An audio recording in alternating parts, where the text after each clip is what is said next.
Episode 3, Season 5 of G-World Chronicles. Let's go. Shit! It's Cuzzo. Shouts to all my niggas locked down, we gon' get it right. Let's get it.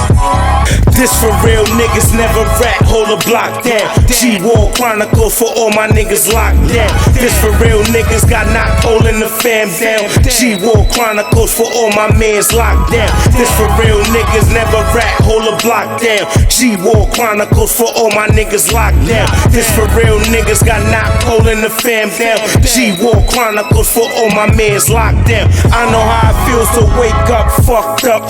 The heat broke as hell, another night in the cell. The food trash, bro in the town, sound like 2 bands. Static on the tail, get your face clapped for 2 packs. Shackled on the bus, we a long way from home now. Bitch, you was loving, ain't answering the phone now. Keep your mind focused, cause anytime it might go down. 50 clip the ball, OGs like young and slow down. Do 4 rounds, spin the yard with like-minded bosses.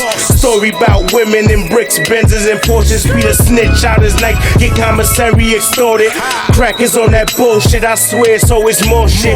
Look close, you can see the pain in the nigga eyes. Hit the weight shack, 5 sets, 225.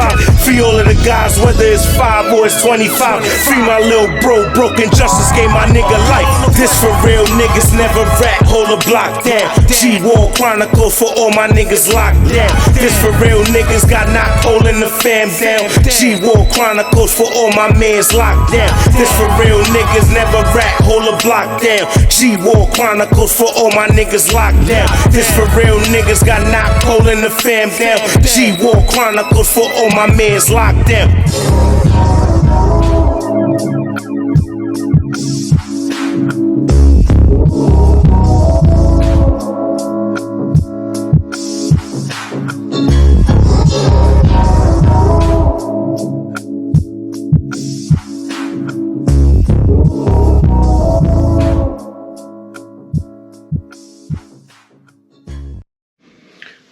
Welcome. This your boy Pesos, Episode 3, Season 5 of G-World Chronicles.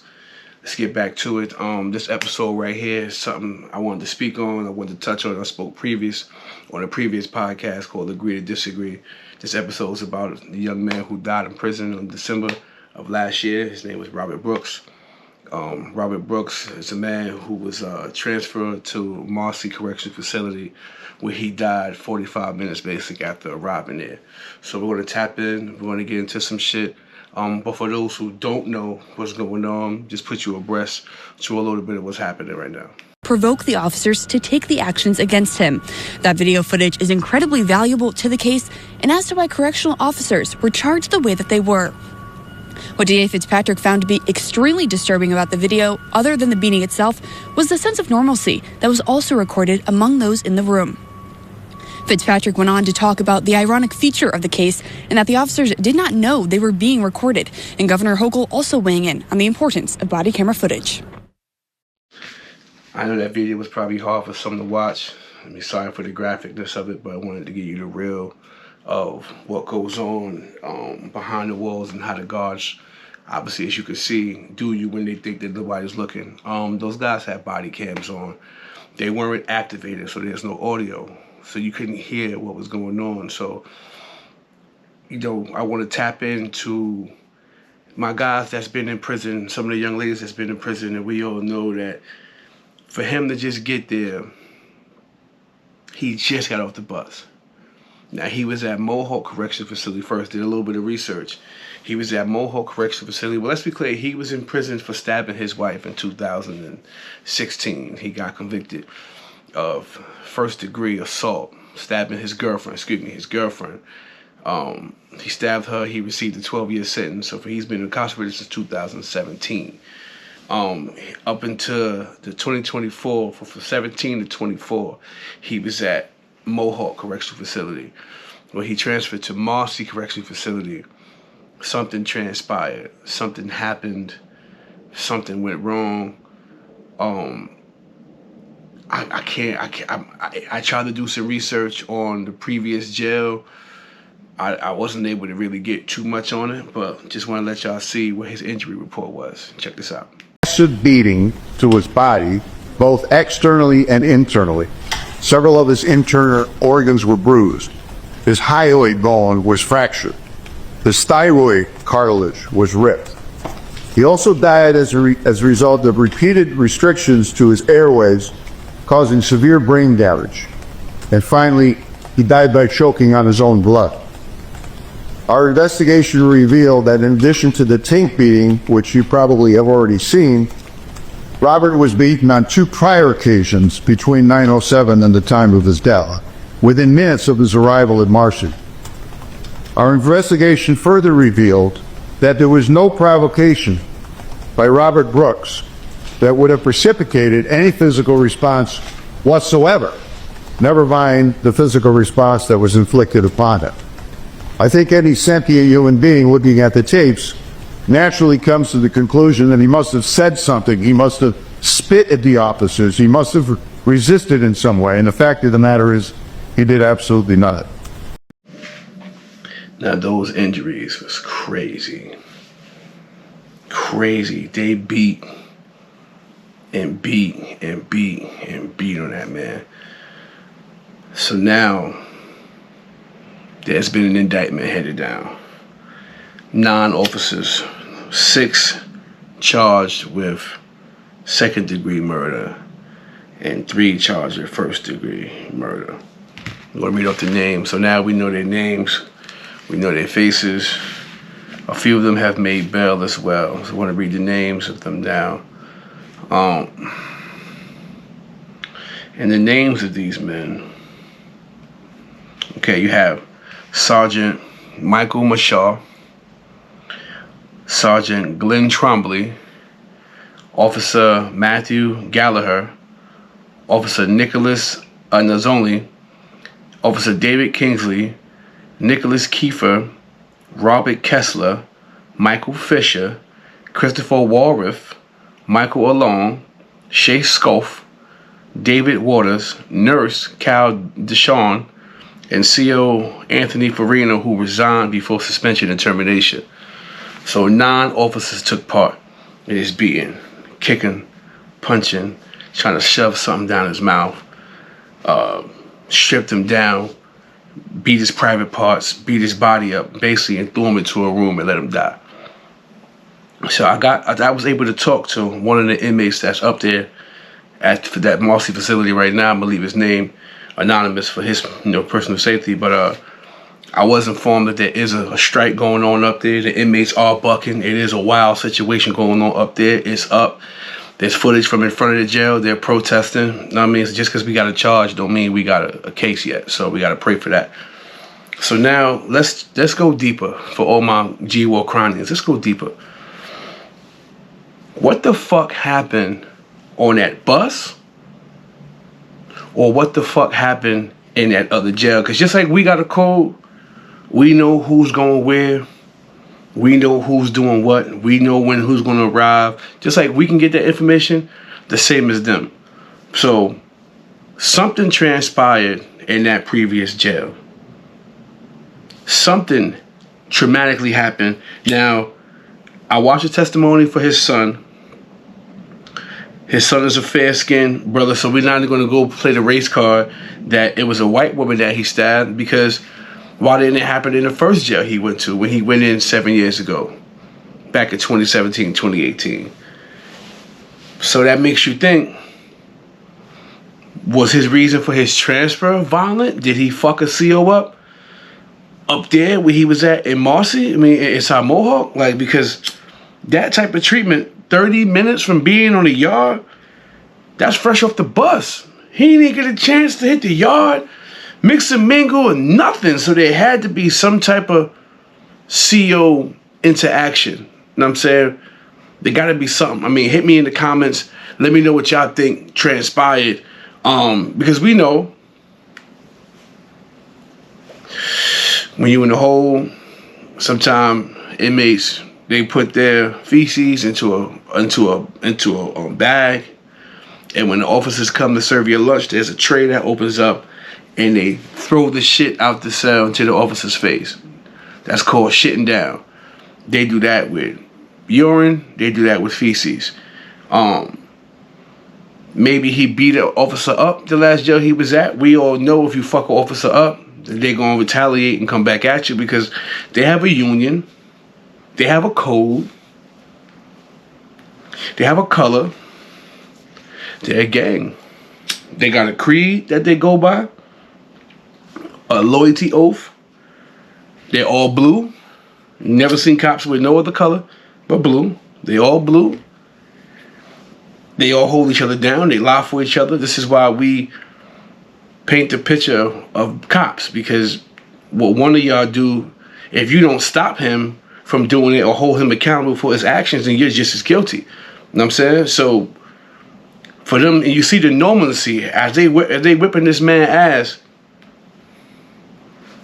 I should keep going now. As they whipping this man ass, you see motherfuckers just walking around willy nilly, like this is a regular day, like like nobody's turning their head, like trying to, trying to cover themselves, trying to, you know what I mean, taking what's happening, like that's fucked up. Yo, y'all chill. Nothing. Everybody was, and it was all white men. This man was handcuffed, hands behind his back, restrained, fully, helpless, defenseless, and they beat that man to death. If this was a situation about his case, because let's be clear, some people come in with certain charges, and especially like assault on the women, R on the women, SA on the women, or minor, pedophilia charges and stuff like that, then yeah, stuff like this happens by the inmates, not the guards, by the convicts, not the guards. So usually the convicts handle the convict shit and the guards handle the guard shit. So that already lets me, for that type of ferociousness, for that type of a rage that they had, that they displayed, that man held his hand on the sink and his boot and tried to, you know what I'm saying? Like these was wrestling moves motherfuckers been waiting to try type shit. And you try it on a restrained, handcuffed man. Ladies and gentlemen, let's be clear. Officers are paid, some cities, some states, decent salaries, an 8 to 12 hour shift, overtime, benefits, union dues. They get treated like cops in some cities that they work in. So this type of behavior is like, did they think they were going to get a? So my thing is, what was the cover-up story going to be like? So you were going to get another inmate, beat his ass, and make it seem like he did that to him? What was your cover-up story? If those tapes did not exist, if those body cams were not, even though they weren't activated, they're still recorded. If those body cams were not recorded and we've seen none of this, what would be the outcome? According to ChatGPT, in 2022, 72 inmates died from suspicion of guard death. In 2020, 85. In 2019, 126. So guards are doing this, and they're getting away with this shit. That's not what being a CO is about, and I get it. In the time that I did, I've seen COs, the little goon squad, the turtles, whatever they want to call themselves. I've seen it. I mean, so I get it. I know what they do. I know you fucking CO up in this spot, it's gonna follow you from jail to jail. It's gonna follow you. Just like if you beefing with a blood and you beat a blood up, before you get where you going, the politics and the powers that be, we know where you going. You know what I'm saying? There's a sheet that comes along with your name on it, and that comes along 2 weeks before you get there. So niggas already know where you going before you get there. I can log in the computer. So it's the same thing. The way that we govern ourselves in the prison yard is the same way that how they are. You do something to one of us, he's blue, he's union, he's an officer, we're going to holler at you. You know what I'm saying? So there had to be, and I'm a fan of the backstory. You know what I'm saying? There has to be something that transpired in this seal. When I tried to dig into all the telling me that he did from 17 to 20 to early 24 at the previous jail. He wasn't on this prison yard 15 minutes.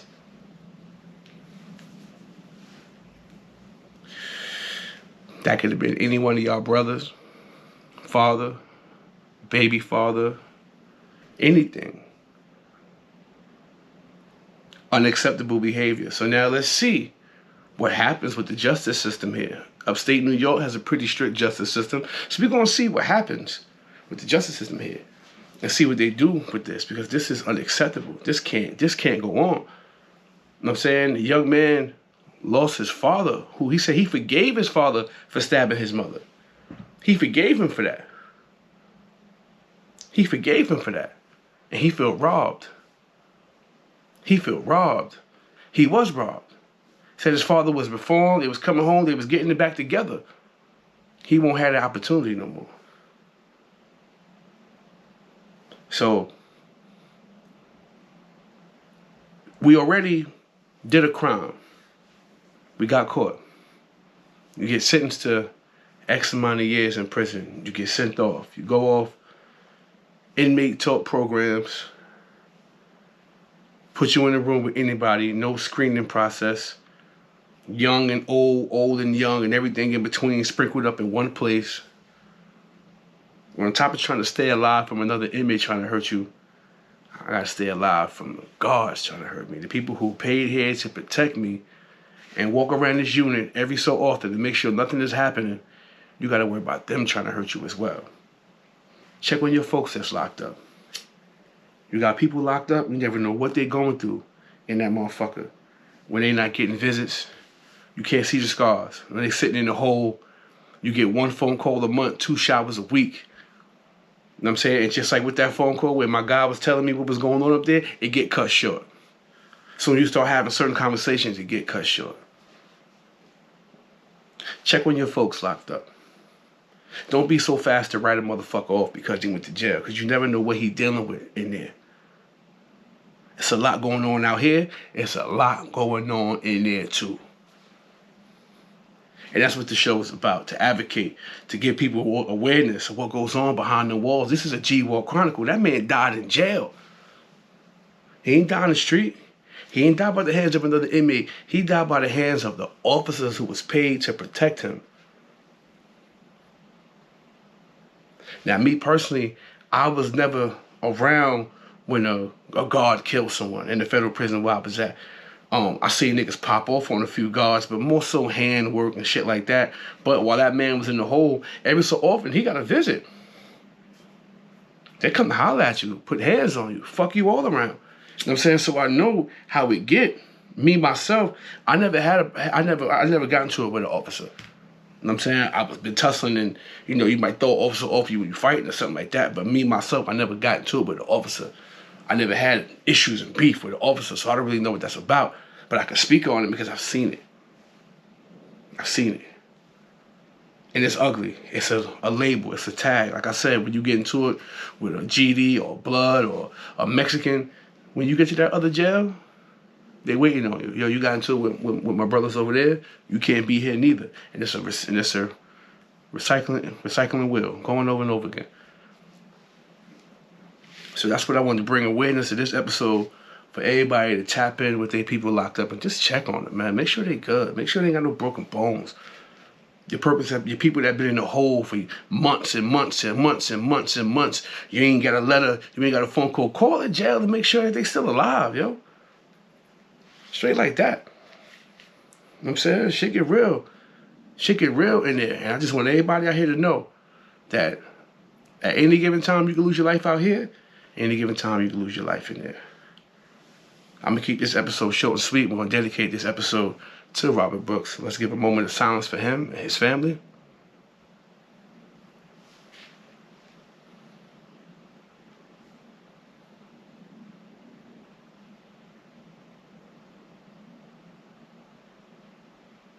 I'm going to take a shot for him.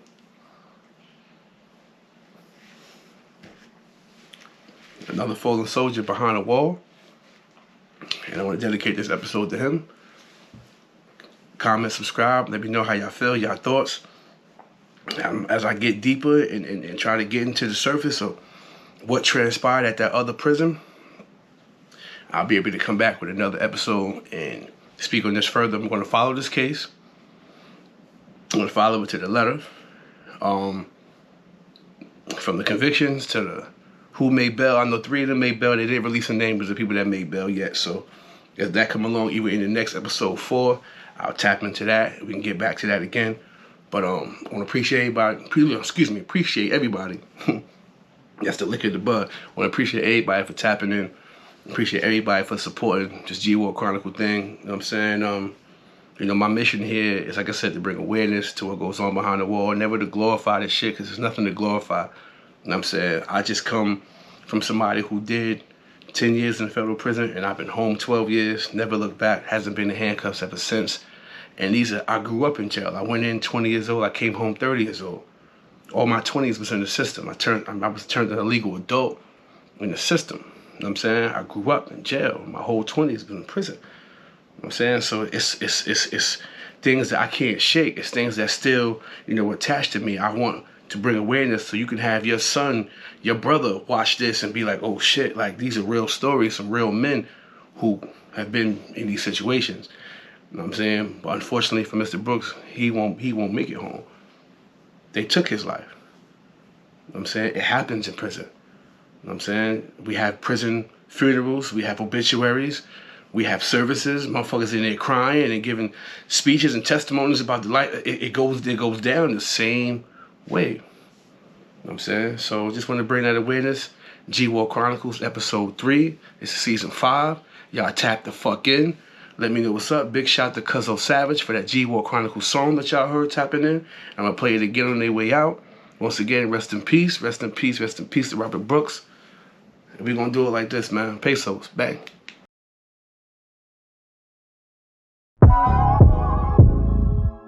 Shit. It's Cuzzo. Shouts to all my niggas locked down. We gon' get it right. Let's get it.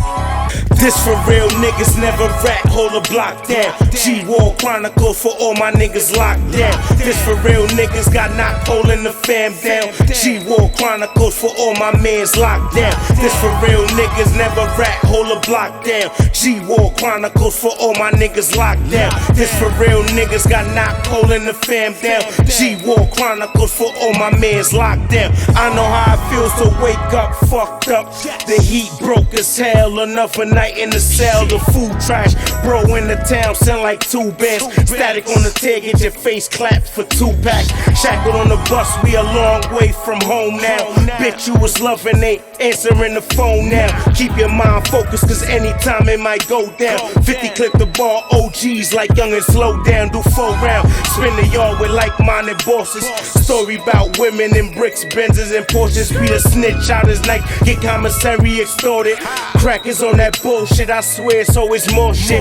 Look close, you can see the pain in the nigga eyes. Hit the weight shack, 5 sets, 225. Free all of the guys, whether it's 5 or it's 25. Free my little bro, broken justice gave my nigga life. This for real niggas, never rap, hold a block down. G-War Chronicles for all my niggas locked down. This for real niggas, got knocked holding the fam down. G-War Chronicles for all my mans locked down. This for real niggas, never rap, hold a block down. G-War Chronicles for all my niggas locked down. This for real niggas, got knocked holding the fam down. G-War Chronicles for all my mans locked down.